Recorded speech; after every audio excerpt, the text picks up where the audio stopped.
আমার কাছে মনে হয়েছে জনগণের হাজার হাজার ব্যয় করে কথিত গণভোট উৎপাদনের চেয়ে সেই টাকায় পেঁয়াজ সংরক্ষণ বা কোল্ড স্টোরেজ যদি স্থাপন করা হয়, এটা বোধহয় কৃষকদের কাছে গণভোটের চেয়ে অনেক বেশি গ্রহণযোগ্য হবে।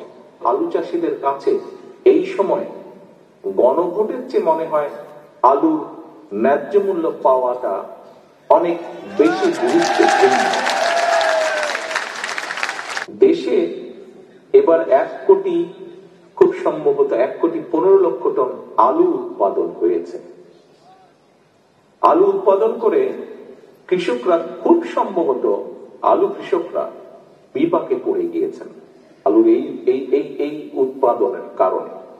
কারণ আলুর যে উৎপাদন খরচ এবং উৎপাদিত আলু যে কোল্ড স্টোরেজে রাখতে হবে, প্রতি কেজি আলুর পেছনে খুব সম্ভবত খরচ পড়ছে প্রায় 25 থেকে 27 টাকার মতন। অথচ আলু চাষিরা কিন্তু এখনো অর্ধেক দামেও উৎপাদিত আলু বাজারে বিক্রি সম্ভবত করতে ওনারা পারছেন না। আলু চাষ করে আলু চাষিরা এবার প্রায়, হিসাব যা বলে কম বেশি, যেই স্ট্যাটিস্টিক্স যতটুকু পাওয়া গিয়েছে, প্রায় 3,000 কোটি টাকার যে লোকসান তার আশঙ্কা করছেন। 3,000 কোটি টাকার মতন লোকসান হতে পারে। যদি চাও টেস্ট, স্বাদ, টমেটো সসই বেশ। রাষ্ট্রকে আলু চাষিদের যে 3,000 কোটি টাকা পরিমাণের গড়ছা, এই কথিত গণভোট করতে হলে রাষ্ট্রকে প্রায় সম পরিমাণে টাকা গচ্ছা দিতে হবে।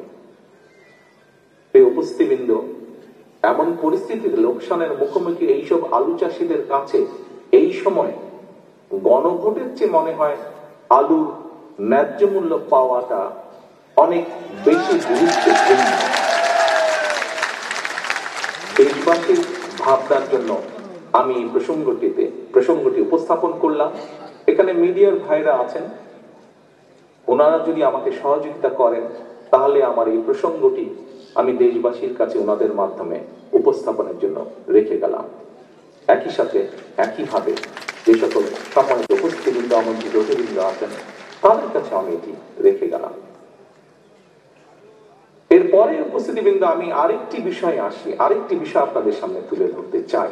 এটিও, এখান থেকে মিটিং শেষ করে আপনারা ঘরে ফিরে যাবেন এবং ঘরে ফিরে গিয়ে নিশ্চয়ই আপনারা এখানে 4 ঘন্টা ধরে আছেন, কিছুটা ক্ষুধার্ত, কাজে আপনারা যাই মোটামুটি খান না কেন, আমি যে বিষয়টি এখানে উল্লেখ করবো সেটি তার সাথে রিলেটেড বা সেটি সম্পর্কিত। কি সেটি? এবার আমি আসি পেঁয়াজ উৎপাদন প্রসঙ্গে।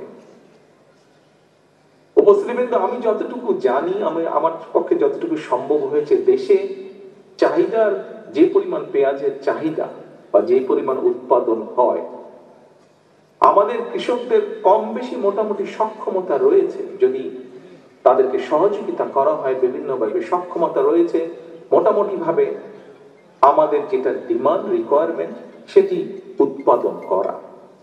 তবে দেশে পেঁয়াজ সুষ্ঠুভাবে সংরক্ষণ করার কোনো ব্যবস্থা সেভাবে না থাকে, অর্থাৎ কোল্ড স্টোরেজ না থাকায় আমাদেরকে প্রতি বছর পেঁয়াজের জন্য নির্ভর করতে হয়, আমদানি করতে হয়। পেঁয়াজ আমদানির উপর নির্ভর করতে হয় আমাদেরকে। আমার কাছে মনে হয়েছে জনগণের হাজার হাজার ব্যয় করে কথিত গণভোট উৎপাদনের চেয়ে সেই টাকায় পেঁয়াজ সংরক্ষণ বা কোল্ড স্টোরেজ যদি স্থাপন করা হয়, এটা বোধহয় কৃষকদের কাছে গণভোটের চেয়ে অনেক বেশি গ্রহণযোগ্য হবে। তবে সবচেয়ে কষ্ট বা আনফরচুনেট ব্যাপার হচ্ছে, পেঁয়াজ কৃষক বলুন বা অন্য যেই কৃষকের কথাই বলুন না কেন, তাদের কথাগুলো যেরকম তাদের বলার জায়গা নেই, এই মুহূর্তে তাদের হয়ে কথাগুলো তুলে ধরারও বোধহয় কোনো জায়গা নেই।